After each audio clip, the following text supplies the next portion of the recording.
My name is Grace. I am 29 years old. I have been married to Tom for 4 years.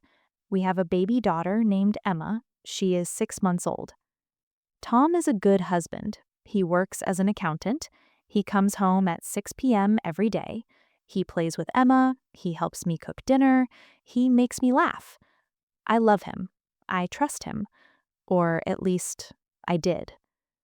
3 months ago, everything changed.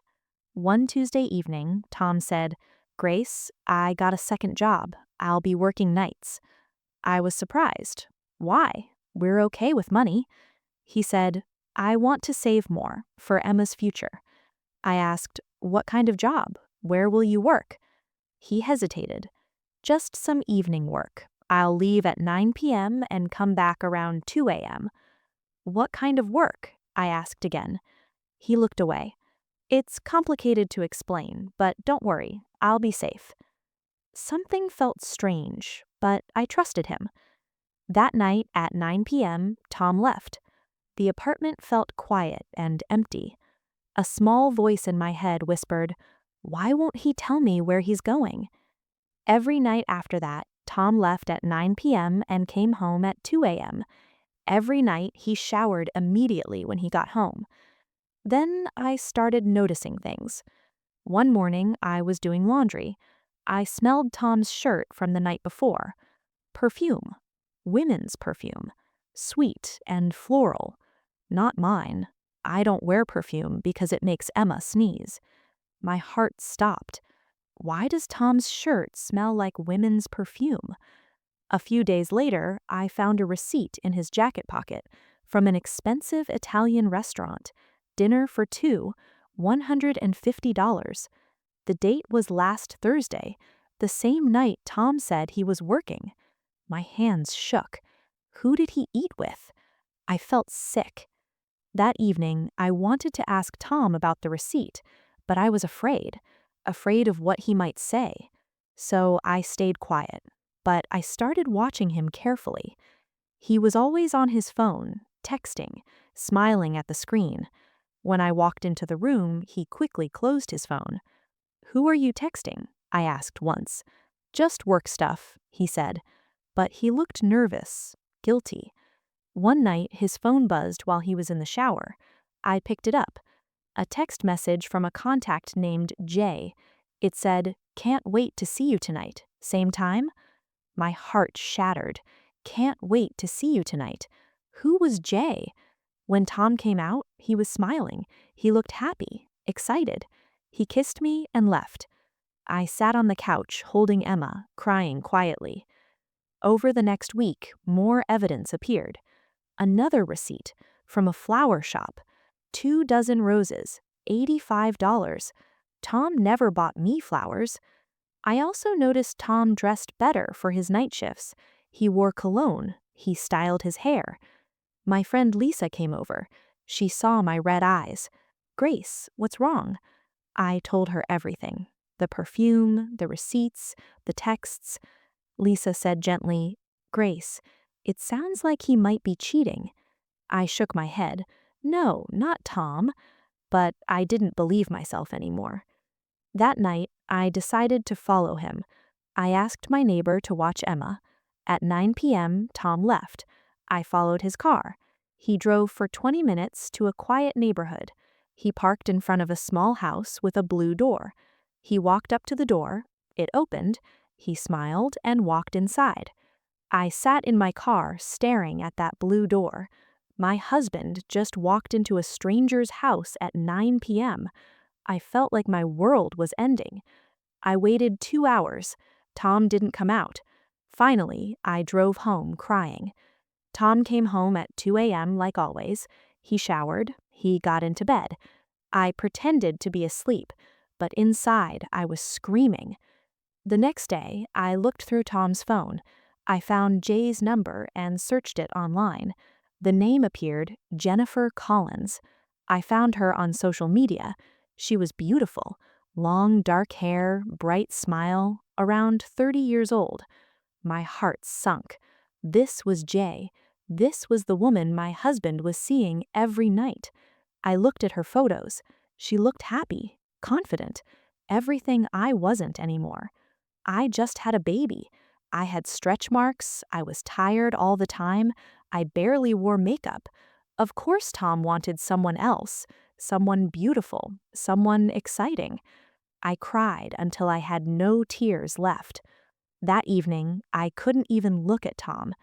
"Grace, what's wrong?" he asked. "Nothing, I'm fine." He reached for my hand. I pulled away. "Just go to your second job, Tom," I said bitterly. He looked confused and hurt, but he left. The next day, I called my sister Rebecca. I told her everything. "You need to confront him," Rebecca said. "Demand the truth." That night, I decided. No more lies, no more secrets. At 8:30 p.m., I stood in front of the door. "Tom, we need to talk, right now." He looked surprised. "Grace, I have to leave." "No," I said firmly. "Sit down and tell me the truth." He sat on the couch. "Where do you go every night?" I demanded. "Grace, I told you." "Stop lying," I shouted. "I found the receipts. I smelled the perfume. I saw the text messages. I followed you to that house." His face went pale. "You followed me?" he asked. "Yes," I cried. "Tell me who Jennifer is. Tell me why you go to her house every night. Tell me everything." Tom's eyes widened. "How do you know about Jennifer?" "Just tell me the truth," I sobbed. "Please." Tom ran his hair through his head. Finally, he said quietly, "Grace, sit down. I'll tell you everything." I sat, shaking. Tom took a deep breath. "Grace, Jennifer is your mother." I froze. "What?" "The house I go to every night, that's your mother's house." "My mother? I haven't seen her in 7 years. We had a terrible fight when I was 22. We stopped talking completely. When I married Tom, I didn't invite her.